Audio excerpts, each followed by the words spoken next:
little can be much better than bending all the way to the floor. So we want to raise our outlets in some areas, and we want to look at where our switches are located. If we did have to use a wheelchair, could we reach all of our light switches, and could we reach our thermostat? Because the thermostat could be very important for us to be able to reach. So usually a maximum height of about 48 inches for our switches and our thermostat. And using the rocker switch, again, rather than using this little finger to flick the switch on and off, if you have a rocker switch, you can use more of your whole hand if your issue is pain in your hands. And then again, back to the stairs. When you have indoor stairs, you want a light at the top and at the bottom of the stairs so that you can always be sure that you can have a light on when you are navigating stairs. Lighting, not only on the stairs, is important in every area of our home. Right now, there is a lot of talk about how important it is for us to be green, and I am certainly worried about our environment. But there are times when we really need to be sure that we have enough light in our house so that we don't fall. And that's light in both the daytime and at night when we need to get up and move around. So we want to look at lighting in all those areas so that we can stay safe. It is so wise to prevent hazards, and lighting can help prevent hazards to prevent us from falling. Now, we can have light switches, and we can, in a lot of rooms, and we can turn those on. But having a way to get around at night, if we have to get up to use the bathroom, is very critical. The lights, the night lights that you see, are all purchased at local hardware stores. And the one on the left is a motion sensor. And so that light is off, except when someone moves. If someone got up to sit up to get out of bed, that light would go on, and it is enough light to see where you're walking if you're getting to the bathroom. The one in the middle is a light sensor, so when the lights go off, that very soft light goes on to help light your way, and the one on the right is an LED light sensor. And so it's a very inexpensive light with the LED, but it goes on when it's dark. And so that can allow you to see where you're going when you are in your bedroom at night and need to go to the bathroom. We don't want to minimize the importance of being able to open your windows. So whatever kind of windows you have, being able to open them. If it's very hot and the electricity is off, you may need to open the windows for ventilation in the summer. You may need to open the windows for safety in a fire to get out. And so you want to be very careful that you always have access to opening your windows yourself. And how we call for help is very important. The cordless phones now come in packages that have, some of them have 3 to 4 cordless phones in the one package, so it's all for one line. That allows you to have chargers throughout your home so that you can carry one with you if you have to use a walker, but then switch it up and change it to take a fully charged one as you're in different rooms. So it's very important that we always have a way to contact someone if we need help. The cell phones in the center can be very important. Even if you're just out taking out the garbage, you could fall. If you have the cell phone, you could call someone, whether the person is inside your house and wouldn't realize that you had fallen, or a neighbor. The cell phones in the center are very simplified phones that many older adults have found do work for them. The buttons are bigger. This particular phone does not have a contract, and so you don't have to sign up for 2 years. But you can go month to month. And the one of the cell phones on the far right has a button that says operator. So when you sign up, you would give the operator the numbers of the people that you need to call. And so you could call the operator and you could say, call Jean.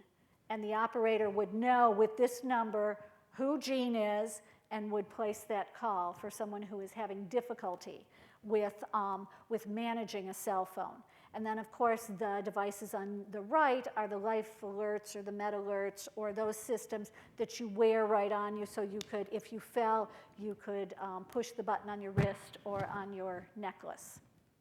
So those are safety systems that we strongly recommend. Many people will say, well, I'm not ready for one of those necklaces. And it's true, a lot of people are not, but we all do need a way to contact someone. And so there are many portable devices that we could do that with. So now I'm going to turn it back over to Karen, and she's going to help lead you through your worksheet.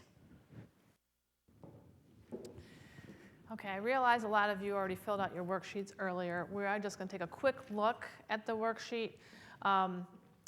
Typically, when we're not filming this, we have people at tables in a room, and we walk around, we talk about each section of the worksheet, we walk around and we answer questions as people are filling them out. It's a little different situation today because we're filming. But the first section is all about entrances, thinking about how many steps you have. Do you have a door you can get into the house with? Is there a threshold height you have to overcome? Porch rail, hand lighting, and all that kind of thing. The second section is looking at the doorways, hallways, and stairways, looking at 32 inches or greater. And this is at the end. The bonus you get here is when you turn your clipboard back in, we give you an AARP measuring tape. So you can measure your doorways. Are your stairways straight, curved, or do you have a landing? How many steps do you have? And we talked about the chair lifts, and a 16-foot chair lift being about $4,000 if you have a curved stair or one that goes up to a landing and then up another section of stairs being much more expensive. Do you have handrails? Thinking about, maybe that's something that I should really think about putting in. If I'm still able to do stairs, can easily at this point in my life, but how do I make it safer? I want to be able to go down and do that laundry and be safer. I want to be able to bring that laundry back up and have a railing that I can hang on to. Bathrooms, what are the issues that you might have in your bathroom? What are the issues? A bathroom is one of the probably most dangerous places in your house for falls. There's water on the floor sometimes. The tub is a dangerous place. The decals or the stickers on the bottom to keep it from being slippery are always a good idea. You may not be at the point where you want to think about changing out your tub for something that's flush with the floor. But you may want to think about adding grab bars. Prevention is worth a pound of cure, right? An ounce of prevention is a pound of cure. You don't want to fall. Those falls can be very hazardous and sometimes can be the beginning of the end. Your kitchen is one of those areas you've got to ask yourself what's important. What's important to me? I know I've talked to a lot of people who are widowers who say, I used to cook all the time. Now that I'm single, I never cook. I go out to eat. I may do a frozen dinner in my microwave, and that's about all I do to cook anymore. It's no fun to eat alone. It's no fun to cook for myself. You need to think about what it is that you may need. And we're looking at now, but we're really looking at the future you too. So when you fill out your worksheets, you can be thinking about 5 or 10 years down the road. These are things that may, if something happens, I have a tool here to help me figure out the solution. Laundry. Deb talked about laundry and how important is it to do laundry. If I don't have to do laundry, I wouldn't do laundry. Is it worth the money to bring that laundry to the first floor? You might cost out. What would it cost me to have my laundry done outside of the home, or have someone come in, hire the neighbor student, high school student, teenager, to do my laundry for me. That might be a more expensive or less expensive way to handle that.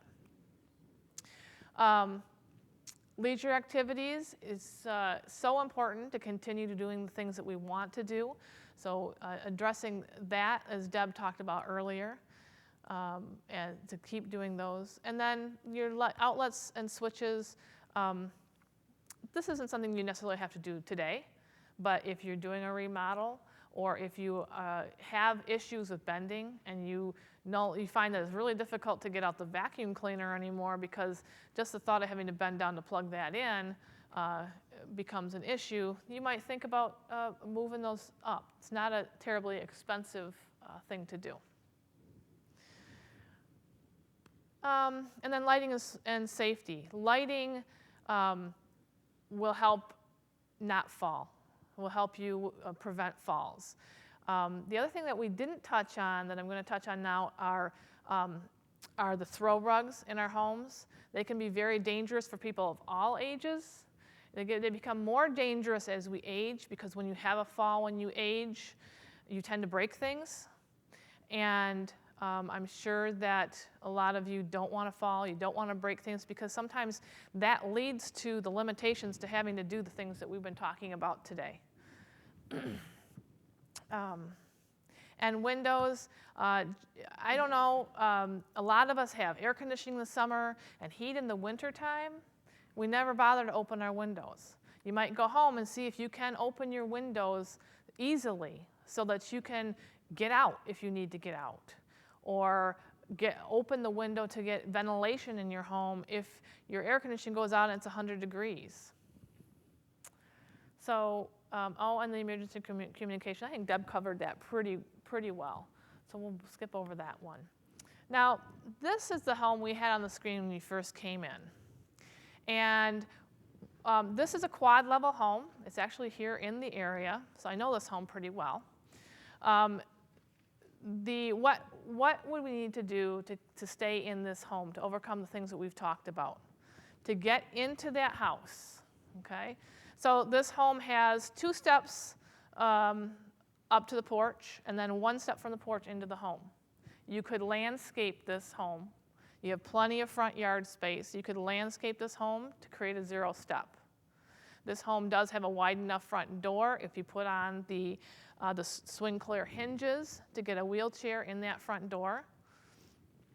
The alternative, if you didn't want to do that, probably less expensive, would be to utilize the 1/2 of the garage and put a ramp into the garage. There are 2 steps into the home in the garage. So you would probably use up most of that half of the garage, but you could put a ramp in there. This would be a hard home to go around to the back of the house to put in a lift, but you have easier solutions here. Once you're in the home, the first floor, the main floor of this home, has a kitchen, dining room, and living area. There's no bathroom and there's no sleeping area. But there are 5 steps up to the bathroom and sleeping areas.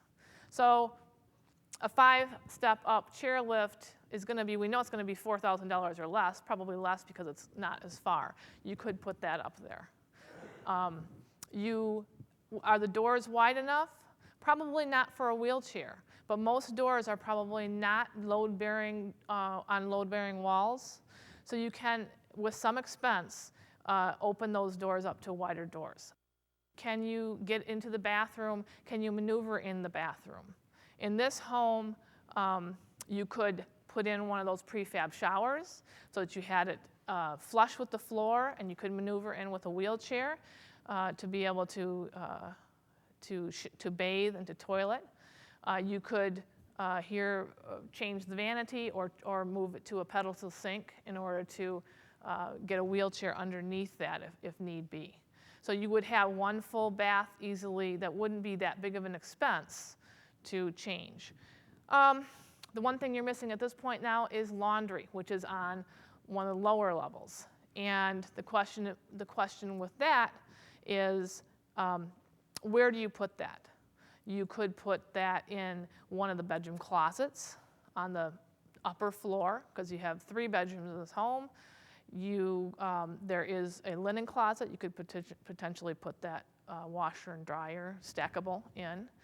You could look at putting that washer and dryer there. I know this home has a little area behind the garage that is not insulated, but you could insulate a small portion of that home, bring the necessary utilities to it, and create a laundry room area there. So this house really is not that hard, is not that big of a cost. I mean, it's going to be a cost, but it's much better than having to go to assisted living. It's only a few months' cost, probably, of going to assisted living if you're looking at $3,000 to $4,000 a month for assisted living to making those changes. So that's the kind of thing we want you to look at as you explore, as you fill out your sheets, are what are the things that I may need to do. Not necessarily you have to do them all today, but you may want to do some of the smaller ones. You may want to do the rocker light switches. You may want to think about the levered door handles, small things along the way. And then you have a plan if you get to the point where you are unable to access parts of your home. Thank you for coming. I hope you found this useful.